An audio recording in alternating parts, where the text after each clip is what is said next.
Earlier today, one faculty member who has been involved in discussions between administrators and demonstrators tells us that student protesters were given a deadline of midnight last night to dismantle their encampment, but so far no action was taken. Here on the quad, those tents remain up 1 week after they were established, and now university police and security have bolstered their presence. Tensions rose over the weekend between pro-Palestinian supporters and counter-protesters who have now displayed Israeli flags on the quad. But today things have remained peaceful. This as University of Chicago President Paul Alivisato said in a letter Friday that the encampment has reached a point where it is disrupting learning and campus safety and cannot continue. This morning, professors and staff members who make up the group Faculty for Justice in Palestine gathered to urge administrators not to involve police in dismantling the student encampment and to protect students' right to free expression. I think that we are very concerned that the university will take punitive measures against our students, as they did after the sit-in at Rosenwald Hall. As faculty members, we will protect the safety of our students if the administration attempts to violently remove them, even if that means arrest and detention. And university officials confirmed that last night discussions between protesters and administrators were suspended, stating that the requests of demonstrators are inconsistent with the university's principles. The energy level has ramped up once again. It got quiet for a moment, but now we are at the corner of a point of contention here at the protest line. The protesters had pushed one of the plastic barriers that police are holding, and the police told them not to move the barriers. Then there was a little bit of pushing here, but now it seems they've moved that barrier back and are holding the line. We also have a shot of the tent encampment on the quadrangle, which we cannot see here, but our helicopter went up to show that some of the tents have been removed from that area. I saw through one of the archways some pickup trucks that took out some of the debris. Here in the protest area, more people have shown up. There's still some shouting and bullshit here.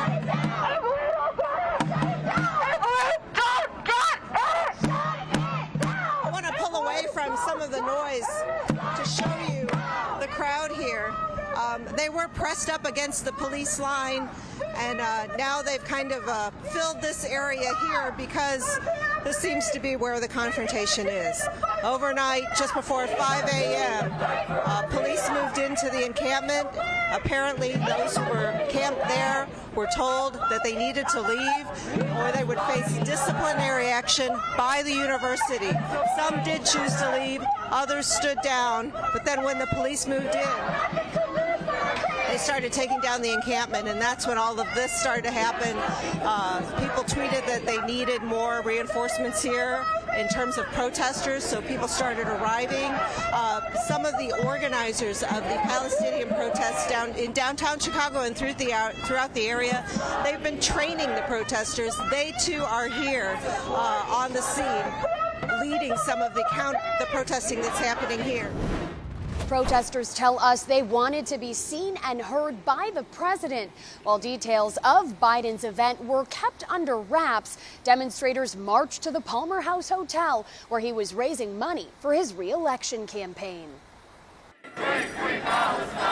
As President Joe Biden was inside tapping donors to help fund his campaign, pro-Palestinian demonstrators outside were calling on the president to stop supporting Israel. So stop funding and stop giving weapons to foreign countries. Protesters are also demanding that Biden encourage Israel to accept a ceasefire agreement. He is responsible for the 35,000 Palestinians who've been killed by Israel. He can turn that faucet of weapons and money off immediately. The president's visit comes as the U.S. paused a shipment of bombs to Israel amid concerns over a full-scale attack in Rafah. We're here to represent our people.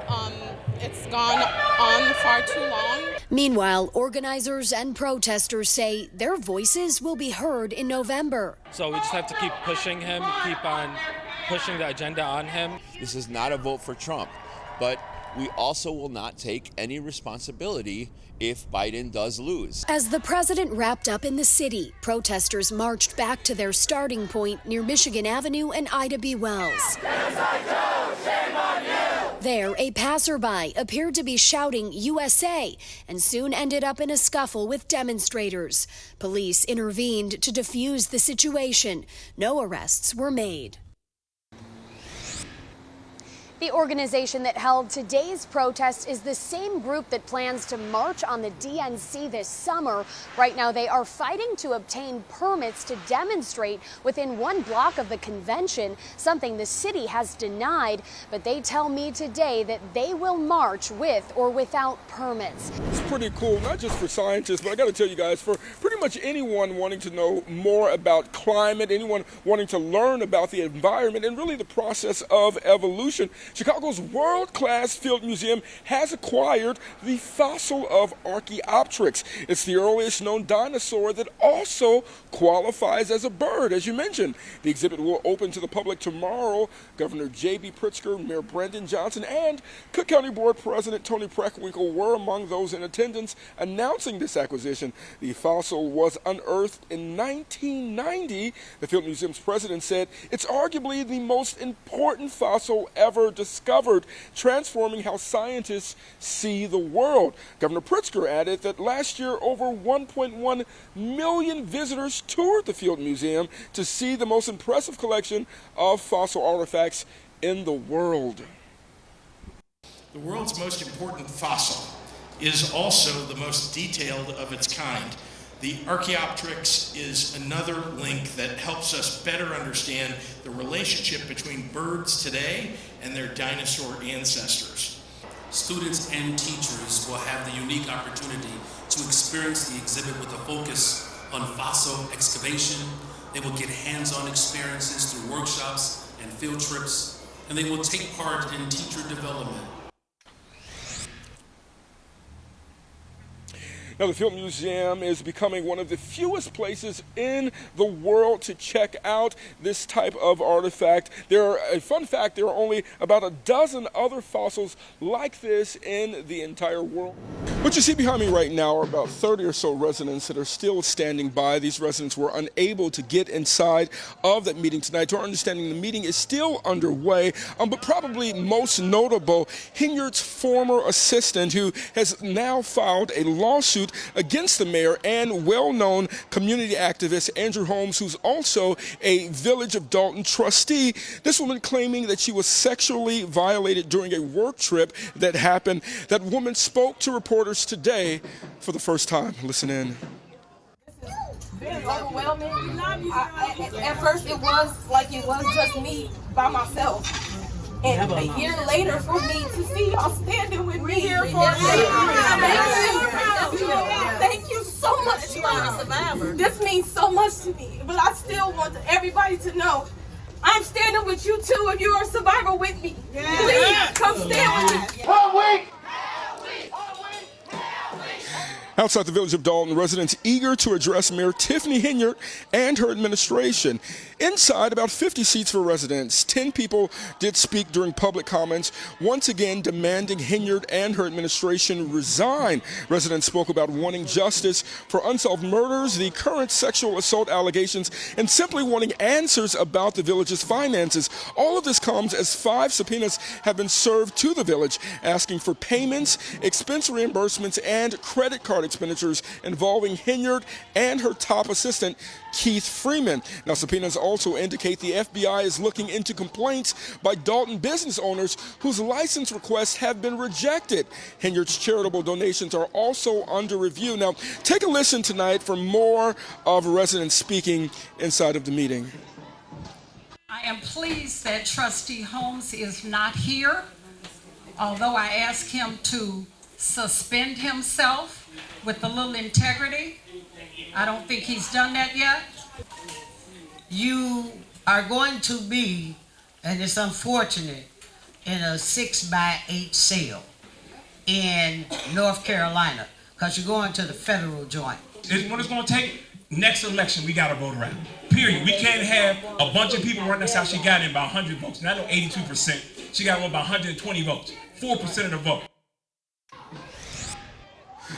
Now, Henyard did address the crowd. Speaking of certain things that have gone well, under her administration, she talked about some cleanup projects that have taken place, some Easter events that the community has done as a whole. And during that time, residents booed her during this meeting. We do know that the meeting is ended now. Holmes was not present here. We must add that Holmes has not been charged in this case.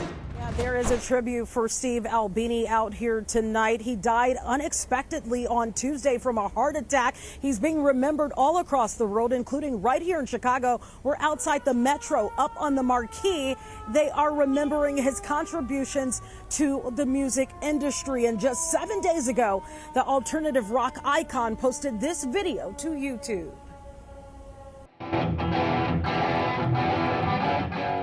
Steve Albini was a guitarist raised in Montana, moving to Evanston to attend Northwestern, where he majored in journalism and created several bands. He was all about the music.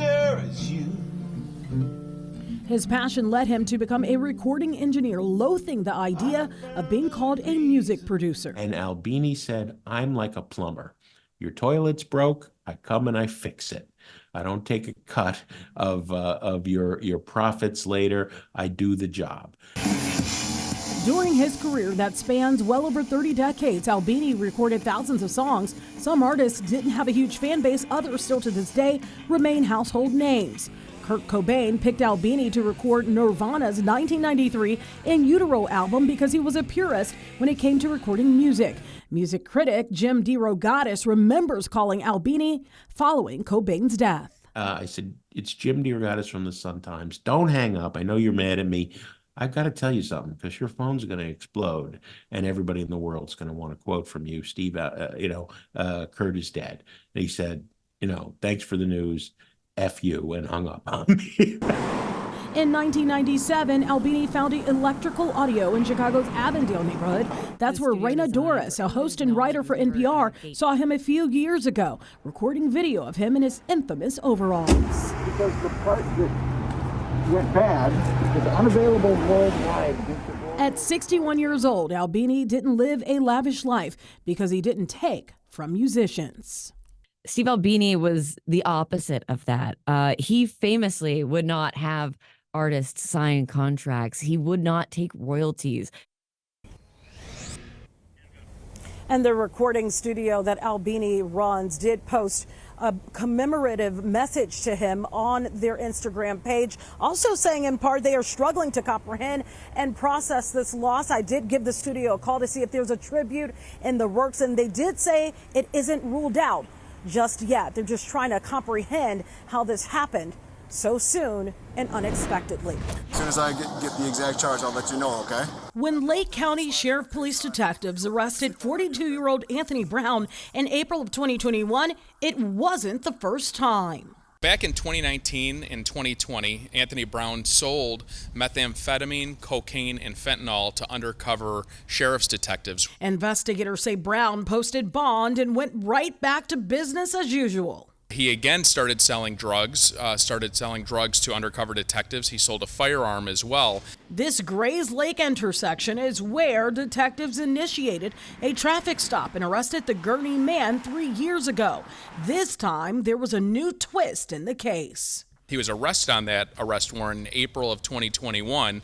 He posted bond again, and he's been on the run ever since. Detectives believe Brown may be hiding out somewhere in Mississippi, possibly Biloxi, or in California. He's hiding. He knows that he has active warrants. He knows that these are very serious felonies he's facing in Lake County. He knows that the prison time associated with the charges is very, very long, potentially decades behind bars. So he's doing everything he can to stay out of the justice system and maintain his freedom. Brown is charged with multiple counts of drug possession for cocaine, methamphetamine, fentanyl, and heroin. He's also charged with unlawful possession of a weapon. He's significantly a serious drug dealer. He's a dangerous person. He's been in possession of firearms. Guns and drugs certainly don't mix, especially when they're being sold to other individuals with violent tendencies. He's dangerous, and certainly we want him off the street. Brown is described as a Hispanic male about 6 feet tall, weighing around 165 pounds with brown hair and green eyes. Lake County Sheriff's Office detectives say Brown is considered to be armed and dangerous. If you have any information on his whereabouts, you can call the department at 847-377-4000. The victim is fighting for her life, a Lockport man now accused of a hate crime in the shooting of his neighbor. The details of this horrific, what the family witnessed and what they say they've endured living next to him. 70-year-old John Shadbar allegedly shot his 45-year-old neighbor Melissa Robertson Wednesday while she was in her yard. In court, prosecutors say the woman and her children, who are black, endured years of racial taunting and threats. They say he fired guns over the years and threw fireworks in their yard. On Wednesday, he apparently went into a rage, shooting the woman multiple times. Her stepson says it's been a nightmare. Dead N-words and N-word this and N-word lover. Seeing the scene make something I'll never forget, you know. So something my little brother will never forget. Multiple guns were found on the premises. Shadbar is not licensed to own them. He's being held until trial. Robertson is still in critical condition. Well, we all know robots are taking over the world. Well, here you'll see plenty of robots and automation on display at the Automate show at McCormick Place. They have more than 800 booths here. You'll see everything from robots that can pack a box with products, or maybe put the balls in a bin, or lift weights, maybe flex a little muscle like this one that is picking up the kettlebells. I'd like to think it would do my exercise for me, but that's not exactly what it's built for. But let me tell you more about some of the goodies they have here. Jeff Bernstein joins us now. And Jeff, this show's been going for 47 years now? Yeah, this is the biggest one ever, though. And so tell me, what are you most excited about this year? I'm most excited about all the innovations in technology, artificial intelligence, robots that work side by side with people, that operate on the floor in warehouses. It's just a great time if you're looking to automate, to fill labor gaps, to come to the show and see what's available. Jeff Bernstein, the president for the Association for Advancing Automation. Thank you for talking to me. Now I want to go over and give you an example of one of the robots in action. This is Stacy Moser. And Stacy, tell us what company you're with. Universal Robots. Okay, Universal Robots. So tell us what this particular robot is doing. Yeah, well, first, Universal Robots, if you're not aware, is the market leader of collaborative robot technology. So I actually have over 50 collaborative robots here. You can see many of them at our booth. And one of our main objectives is to create safe robots that can work alongside humans. This robot is fantastic because it's actually showing the coordination between a collaborative robot that's lifting really heavy boxes, placing them onto a pallet, and then using autonomous mobile robot with laser guidance and 3D systems to actually manipulate the movement of those heavy vehicles. This is how physical AI actually looks today. Okay, great. So lots to see. Stacy, thank you for talking to us. Lots to see at the Automate show at McCormick Place. It's cleanup time now for folks here in Orland Park. We're seeing a lot of residents outside just trying to sweep out their driveways, their sidewalks, as well as really just a lot of leaves are in the ground right now. I'm actually standing on Windsor Drive, which was flooded about an hour or so ago. And in fact, I want to show you some of the cell phone video that we received from a neighbor. Within the last 20 minutes, you can see water gushing out from a downspout and what residents describe as quarter-size hail coming down. Again, Windsor Drive here in Orland Park, as well as Devonshire Lane, they were both flooded for about an hour. Public Works crews were out clearing storm drains, a lot of the leaves that clog those storm drains, but everything is clear now. Then let's take a look at this image from I-57. The inbound lanes at Parnell about an hour ago were closed due to flooding. The picture really is incredible. Certainly a lot of backup there. We know that IDOT crews were on site working to reopen those lanes. The outbound lanes were not impacted. Finally, in Midlothian, more hail that came down in this area. Certainly frightening for those that were outside at the time just trying to get to their various destinations. But we have not heard of any injuries in Midlothian as well as here in Orland Park. There we are at the farm in Harvard where we can still see results of that storm damage. A neighbor tells me that there's a little bit of damage just west of here, then nothing, and then this at this farm. They've completed a lot of work, but you can see that trees are down. The farm equipment is still here on the scene. A couple of sheep in the pasture right now, but the barn has been wiped out. A powerful force destroyed the 30 by 50 foot two-level barn yesterday afternoon, trapping the animals sheltered inside. Fire rescue made it here in minutes afterwards. They say when the barn collapsed, a void was created on the lower level, which protected nearly all the animals. Firefighters and neighbors took out 24 sheep, 18 goats, a cow, chickens, ducks. 4 animals did not make it, though, and 2 are still missing. They had to bring out additional firefighters and heavy machinery to move debris to get to those animals. Amazingly, the house was not damaged. All of a sudden, it started hailing really hard. Like, it got really dark and then it started hailing. And then all of a sudden, within like a minute, it was gone. And then we heard the sirens and heard all that happen. And so we knew it was somewhere, but wasn't sure where. So no human injuries reported in Harvard. A couple of neighbors have just shown up to the house. They're known for coming together in times of crisis like this, and that's what happened yesterday. Blackhawks won the NHL Draft Lottery Golden Ticket last year with the #1 pick in the Connor Bedard sweepstakes. So did they win the top pick in the draft in back-to-back years? The first overall selection in the 2024 NHL Draft belongs to the San Jose Sharks. Number 2, Chicago Blackhawks. Yeah, Sharks held the best lottery odds due to their last place finish in the league. With the #1 pick, they'll most likely go for top prospect Macklin Calabrini. Hawks hit on their 14% chance to win the second pick. They'll actually become the first team to make 2 picks in consecutive years that were amongst the top 2. Hasn't happened since the Rangers pulled that off back in 2019 and 2020. This is Hawks GM Kyle Davidson. Number 2 is a win.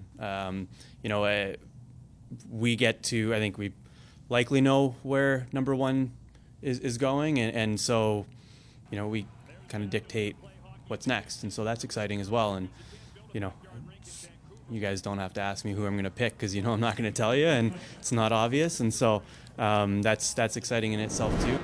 There could be another sriracha shortage. I don't like this at all. USA Today reports that the company that makes the sauce has halted production until after Labor Day. The company, Hui Fong Food, says it's because of a red jalapeno chile pepper shortage. It says it will resume production after Labor Day, which is when the next chili season starts, in case you didn't know. The halt in production is raising concerns of a possible long-term shortage. Yikes. I saw Mike Kaplan mouthing, how does that happen? I was a red I have the same question too. Whatever will we do? I saw this bit, and I believe it's weather related. So, I'll research and get back to you. It is looking like just a perfect day to get outside and enjoy a nice cold one. We're actually in the middle of Illinois Craft Beer Week. Joining me now is Ray Stout, the Executive Director of Illinois Craft Beer Week. Thanks so much for being here. And you got the perfect last name for this, right? I have the perfect beer for it, too. Okay. So tell us a little bit about Illinois Craft Beer Week. So Illinois Craft Beer Week is a celebration of all of our breweries around the state. So we have 300 breweries across the state supporting 17,000 jobs with a $3 billion economic impact, supporting people up and down the supply chain. And we were talking a little bit off camera. So what makes Chicago, as you say, the best craft beer city in the country? So we brought our trophies. So Craft Beer and Brewing named us the best craft beer city in the United States.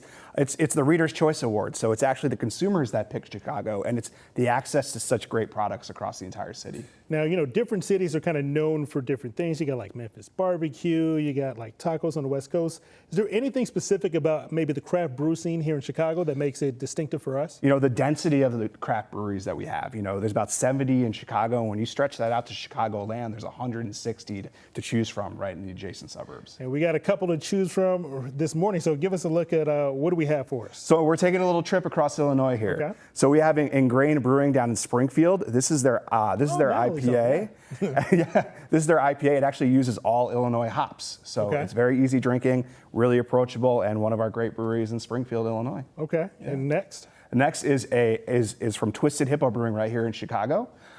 They have a blackberry lime goza, so it's going to be a little sour. What is a goza? I'm not really familiar with that. It's a little bit of a sour beer, and so it'll have a much drier mouthfeel, but those blackberry notes and those lime notes really come through. It's delicious. And this last one here? And the last one is a dark lager. I think it's my favorite style of beer. It's one of the most underrated styles of beer.